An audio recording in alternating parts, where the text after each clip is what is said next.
శ్రీ సాయినాథాయ నమః. శ్రీ సాయి సచ్చరిత్రము 49వ అధ్యాయం.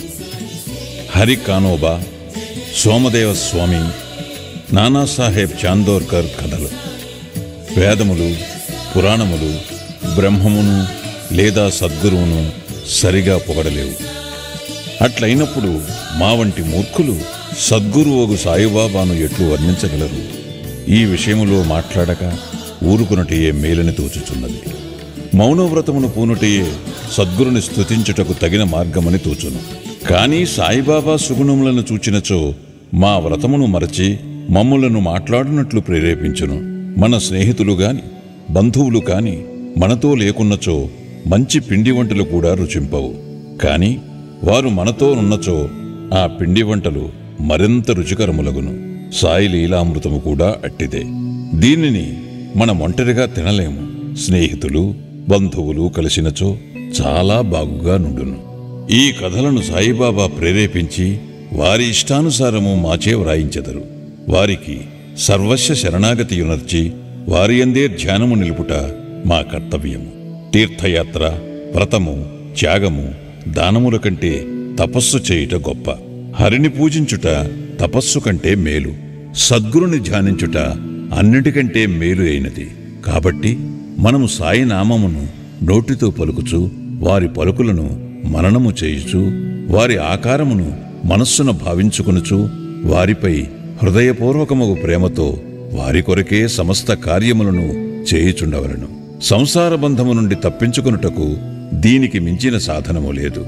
పైన వివరింపబడిన ప్రకారము మన కర్తవ్యమును మనము చేయగలిగినచో సాయి తప్పనిసరిగా మనకు సహాయము చేయును, తుదకు మోక్షమునిచ్చును.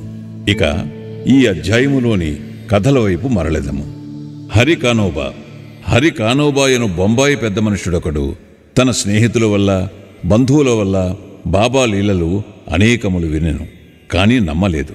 కారణమేమన అతనిది సంశయ స్వభావము. బాబాను స్వయముగా పరీక్షించవలనని అతని కోరిక. కొంతమంది బొంబాయి స్నేహితులతో అతడు షిరిడీకి వచ్చాను. అతని తలపై జలతారుపాగా ఉండెను. అతని పాదములకు కొత్త చెప్పులుండెను. కొంత దూరము నుండి బాబాను చూచి బాబా వద్దకు పోయి సాష్టాంగ నమస్కారము చేయవలనని అనుకొనెను. కొత్త చెప్పులు ఎచ్చట ఉంచవలనో అతనికి తెలియలేదు. చెప్పులు మసీదు ముందొక మూలన పెట్టి బాబా దర్శనమునకు పోయెను. బాబాకు భక్తిపూర్వకమైన నమస్కారము చేసి ఊదీని ప్రసాదమును బాబా చేతి నుండి అందుకుని తిరిగి వచ్చాను. మూలకు పోయి చూచుసరికి చెప్పులు కనిపించలేదు. చెప్పుల కొరకు వెతకెను. కాని నిష్ప్రయోజనమయ్యాను. చాలా చికాకు పడుచు బసకు వచ్చెను. అతడు స్నానము చేసి పూజ చేసి నైవేద్యము పెట్టి భోజనమునకు కూర్చుండెను. కాని తన చెప్పులు కూర్చియే చింతించుచుండెను. భోజనానంతరము చేతులు కడుగుకునుటకు బయటకు వచ్చాను.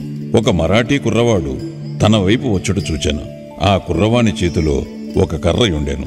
దాని చివరన కొత్త చెప్పుల జత వేలాడుచుండెను. చేతులు కడుగుకొనుటకు బయటకు వచ్చిన వారితో అతడు బాబా తనను పంపిననియు వీధిలో హరీకా బేటా జరీకా ఫేటా అని అరుచుమనియు చెప్పెను అనెను. ఎవరైనా ఆ చెప్పులు తమవే అన్నచో అతని పేరు హరి అనియు అతడు కానోబా కొడుకనియు అతని తలపై జరీపాగా కలదాయన సంగతి పరీక్షించిన తరువాత చెప్పులు ఇచ్చివేయమని చెప్పెను అనెను. ఈ కుర్రవాడిట్లు చెప్పుట విని హరికానోబా ఆశ్చర్యానందములు పొందెను. కుర్రవాణి వద్దకు పోయి చెప్పులు తనవని రూఢి చేశాను. అతడు తన పేరు హరి అనియు తాను కానోబా కుమారుడనియు తన తలపై ధరించు జరీపాగాను చూపెను. ఆ కుర్రవాడు సంతృప్తి చెంది చెప్పులు నిచ్చివేశాను. హరికానోబా మిక్కిలి ఆశ్చర్యపడెను. తన జల్తారుపాగా అందరికీ కనిపించవచ్చును కాని తన పేరు తన తండ్రి పేరు బాబాకెట్లు తెలిసెను? అది ఏ షిరిడీకి మొదటిసారి తన రాక. అతడచ్చటకు బాబాను పరీక్షించుటకే వచ్చెను. ఈ విషయము వల్ల అతడు బాబా గొప్ప సత్పురుషుడని గ్రహించాను. అతనికి కావలసినది బాబాను పరీక్షించుట. అది పూర్తిగా నెరవేరను. సంతోషముతో ఇంటికి పోయాను. సోమదేవస్వామి. బాబాను పరీక్షించుటకై ఇంకొకరు వచ్చిరి. వారి కథను వినుడు. కాకాసాహెబ్ దీక్షిత్ తమ్ముడు బాయీజీ నాగపూర్లో నివసించుచుండెను. 1906వ సంవత్సరములో హిమాలయమునకు పోయినప్పుడు సోమదేవస్వామి అను సాధువుతో అతనికి పరిచయము కలిగెను. ఆ సాధువు గంగోత్రికి దిగువ ఉత్తరకాశీకి చెందినవారు. వారి మఠము హరిద్వారములో కలదు. ఇద్దరూ పరస్పరము తమ చిరునామాలు రాసుకొనిరి. 5 సంవత్సరముల పిమ్మట సోమదేవస్వామి నాగపూరు వచ్చి భాయీజీ ఇంట్లో దిగెను. బాబా లీలలను విని సంతసించెను. షిరిడీకి పోయి బాబాను చూడవలనని అతనికి గట్టి కోరిక కలిగెను. భాయీజీ వద్ద నుంచి పరిచయపుటుత్తరమును తీసుకుని షిరిడీకి పోయాను. మన్మాడు, గోపర్గాం దాటిన పిమ్మట టాంగా చేసుకుని షిరిడీకి పోవుచుండెను. షిరిడీ సమీపమునకు రాగా మసీదుపై 2 పెద్ద జెండాలు కనిపించాను. సాధారణముగా యోగులు వేర్వేరు వైఖరులతోనూ వేర్వేరు జీవన పద్ధతులతోనూ వేర్వేరు బాహ్యాలంకారములతోనూ ఉందురు. కాని ఈ పై గుర్తులను బట్టి ఏ యోగి యొక్క గొప్పతనమును కనిపెట్టలేము. సోమదేవస్వామికి ఇదంతయు వేరే పంథాగా తోచాను. 2 పతాకములు ఎగురుట చూడగానే తనలో తాను, ఈ యోగి జెండాలు ఎందేల మక్కువ చూపవలెను, అది యోగికి తగినది కాదు, దీనిని బట్టి ఈ యోగి కీర్తి కొరకు పాటుపడుచున్నట్లు తోచుచున్నది అనుకొనెను. అట్లు ఆలోచించుకుని షిరిడీకి పోవుట మానుకొన నిశ్చయించినట్లు తనతోనున్న ఇతర యాత్రికులకు చెప్పాను. వారతనితో ఇట్లనిది, అట్లయిన ఇంత దూరం వచ్చితివేళ జెండాలను చూచినంతలో నీ మనస్సు చికాకు పడినచో షిరిడీలో రథము, పల్లకి, గుర్రము మొదలగు బాహ్యాలంకారములు చూచినచో మరెంత చికాకు పొందెదవు? సోమదేవస్వామి గాభరాపడి ఇట్లనెను, గుర్రములతోనూ పల్లకితోనూ జట్కాలతోనూ గల సాధువులను నేనెచ్చట చూచియుండలేదు. అట్టి సాధువులను చూచుట కంటే తిరిగిపోవుటయే మేలు అనెను. ఇట్లనుచూ తిరుగు ప్రయాణమునకు సిద్ధమయ్యెను. తక్కిన తోటి ప్రయాణికులు అతనిని తన ప్రయత్నమును మాని షిరిడీలోనికి పొమ్మనిరి. అట్టి వక్రాలోచన మానుమనిరి. బాబా ఆ జెండాలను కాని తక్కిన వస్తువులను కాని ఆడంబరములను కాని కీర్తిని కాని లక్ష్యపెట్టని వారిని చెప్పిరి. అవన్నీ అలంకరించిన వారు బాబా భక్తులే కాని ఆయనకేమీ అవసరము గాని సంబంధము గాని లేదనిరి. వారి భక్తి ప్రేమల కొలది వారు వాటిని కూర్చిరని చెప్పిరి. తుట్టదొదకు ప్రయాణము సాగించి షిరిడీకి పోయి సాయిబాబాను చూచునట్లు చేసిరి. సోమదేవస్వామి మసీదు దిగువ నుంచి బాబాను దర్శించగానే అతని మనస్సు కరిగెను. అతని కండ్లు నీటితో నిండెను. గొంతుక ఆర్చుకుని పోయాను. అతని కుంటి ఆలోచనలన్నీ అడుగంటిపోయాను. ఎచ్చట మనస్సు శాంతించి ఆనందమును పొంది ఆకర్షించబడును అదే మనము విశ్రాంతి పొందవలసిన స్థలము అని తన గురువు చెప్పిన దానిని జ్ఞప్తికి తెచ్చుకొనెను. అతడు బాబా పాదధూళిలో దొర్లుటకు తహతలాడెను. బాబా దర్శనము కొరకు దగ్గరకు పోగా, మా వేషము మా దగ్గరే ఉండని, నీ ఇంటికి నీవు పొమ్ము, తిరిగి మసీదుకు రావద్దు. ఎవరైతే మసీదుపై జెండా నిగురువైచుచున్నారో అట్టి వారి దర్శనము చెయ్యనేలా, ఇది యోగి లక్షణమా? ఇక్కడొక నిమిషమైనా ఉండవద్దు అనెను.